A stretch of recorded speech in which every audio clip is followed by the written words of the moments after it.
Вьетнаме, особенно в сельской местности, но даже и в крупных городах, можно часто встретить такие вот трактора.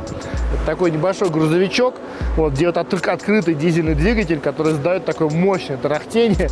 Вот, часто особо удивляет это в деревне-то еще ладно, но особо удивляет это в крупных городах, то есть даже в том же Линсане. Вот, очень много таких вот тракторов. Вот, на них перевозят, как правило, какие-то тяжелые грузы, то есть песок, кирпичи, там что-то такое связано со строительством. Ездят он довольно медленно, издает такой очень мощный шум, вот, но по-прежнему пользуется популярностью, видимо, это недорогой транспорт и довольно-таки мощный.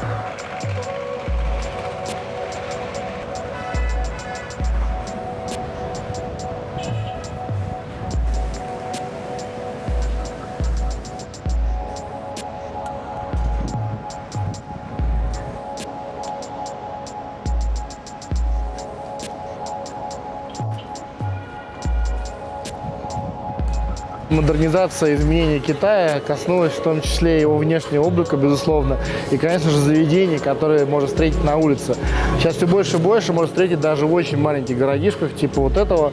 Мы находимся в Фэнцине, даже, в общем-то, и не город.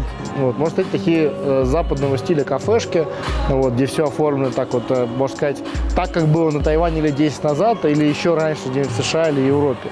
Вот, то есть такое в западном стиле, надписи на английском, какие-нибудь фотографии, вот, значит, какие-нибудь там всякие цветы, белый цвет и так далее. Ну, как конкретно вот, типичная прям кафешка.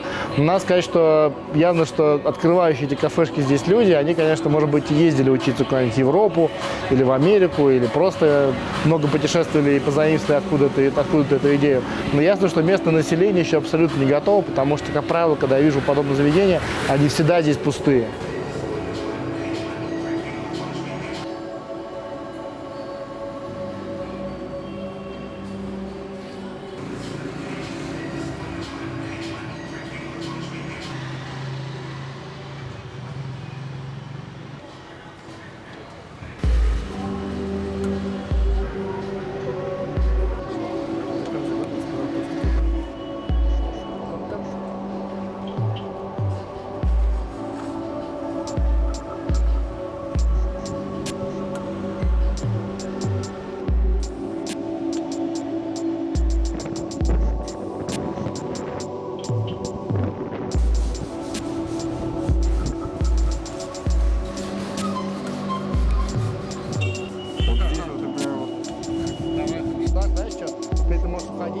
Вообще китайцы отличаются такой интересной особенностью, казалось бы, довольно простой, но весьма при этом, надо сказать, эффективный. Они всегда что-нибудь делают. Они могут делать три вещи: есть, спать и работать. Больше ничего другого они не делают. Поэтому китайцы, например, очень странно объяснять какие-то вещи абстрактные. То есть, например, там, типа просто там сидеть там, или просто гулять. То есть гулять, когда они гуляют, у них тоже преследуют какую-то цель. Они должны что-то увидеть, они должны что-то из этого получить. То есть какой-то конкретный некий смысл. Вот. Если смысла действия нет, то действие, как правило, не происходит. А китайцев с каким-то совсем развитым абстрактным мышлением я встречал, пожалуй, очень мало. Это такие единичные случаи.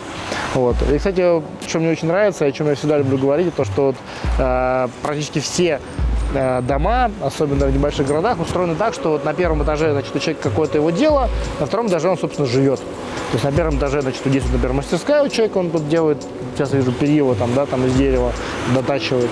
Вот. А, значит, на втором этаже у него дом.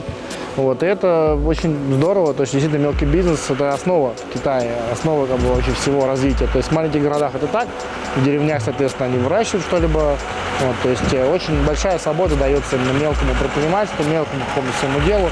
Вот, она либо вообще не облагается налогом, либо облагается каким-то минимальным просто налогом, и как бы очень легко это все начать, сделать. И только я общался с такими вот мелкими предпринимателями, ремесленниками, у них как бы все очень даже здорово.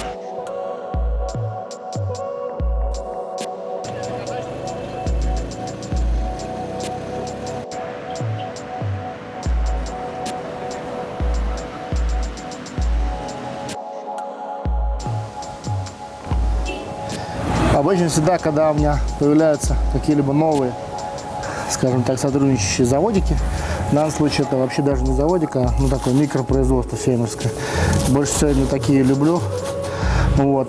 Я всегда очень много времени трачу на первичное знакомство, потому что объяснить, что нам надо, объяснить, какое нам нужно качество, объяснить, что нам нужно, чтобы не было никакого мусора, пыли. То есть я буквально каждый вот горсть чая показываю, как она должна выглядеть, и показываю, что нам не нужно. То сейчас вот мы вот, значит, отбираю все, что крупнолистовое, да, соответственно, всякую мелочь мы оставляем. Кроме того, еще параллельно и выбираем всякие там случайно попадающиеся сор из чая. Это, как я хотел сказать, это манкуда яджун. Мы отбираем топ крупный лист, и чаечек этот довольно-таки простой, он недорогой будет у нас. Вот. Но, тем не менее, все равно требуется показать людям, что для нас важен каждый нюанс. Вот. В дальнейшем уже все равно необходимо, безусловно, контролировать максимально, насколько это возможно. Вот. Но показать отношение крайне необходимо. Тогда они сами будут понимать, что если они, не дай бог, в следующий раз пришли что-то не то, то денег за свой товар они могут случайно вдруг и не получить.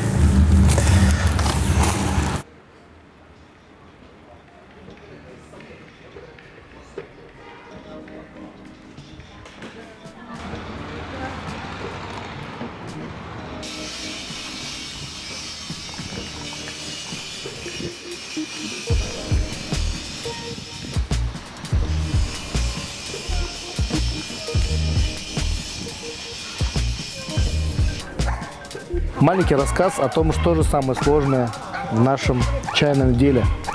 В нашем чайном деле самое сложное — это даже не месяцами ездить по Китаю.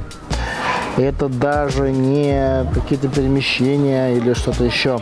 Самое сложное — это пить чай. Как это ни странно. Самое сложное с точки зрения профессионализма, оценки. Вот, то есть это требуется время, требуется этому обучаться. Я тоже много-много лет это делаю, но все равно еще много что нового узнаю. Постоянно это такой бесконечный процесс обучения. Вот. Но самое сложное — это вот оценивать и выбирать чай, и выбирать чай не очень дорогой, то есть такой, скажем, средней категории. Потому что его обычно очень большой выбор, и требуется реально просто куча времени. То приходишь куда-то, сидишь, пьешь, следующее место пьешь, следующий завод пьешь, следующий там какой-то склад там, и так далее. Вот. И так как чай каждый год меняется, это нужно делать каждый раз. То есть это как бы невозможно. Раз сделал, все классно, то есть и все получилось. Это требует такой постоянно, такая кропотливая, немного даже, может, тоже рутинная работа. Многим кажется, что у нас такая веселая, классная работа. Она может быть отчасти действительно веселая, классная, но далеко не все дни, наверное, большинство дней она такая довольно-таки напряженная и не очень веселая. Особенно, когда, например, ты несколько дней подряд пьешь довольно-таки плохой чай, как, например, вот слева от меня чай, он вообще никогдышный. Вот, то есть ты пьешь такой чай, и тебе мало того, что приходится еще людям отказывать, то есть, как бы, с которыми, например, с тобой провели целый день, там, или ты там с ними там вместе ездил куда-то, вот, но чай ты не можешь купить, потому что он никакой. Ну вот, так еще и как бы просто испытываешь дискомфорт, потому что ты, ну, для того, чтобы найти что-то хорошее, это примерно процентов 5, максимум 10 из того, что ты пробуешь. Вот, и приходится, то есть, чтобы найти хороший чай, нужно вот это все пропивать. В общем, это самое основное в нашей работе, в моей работе, почему я с собой беру часто сотрудников, друзей, там, вот, потому что нужна поддержка в этом.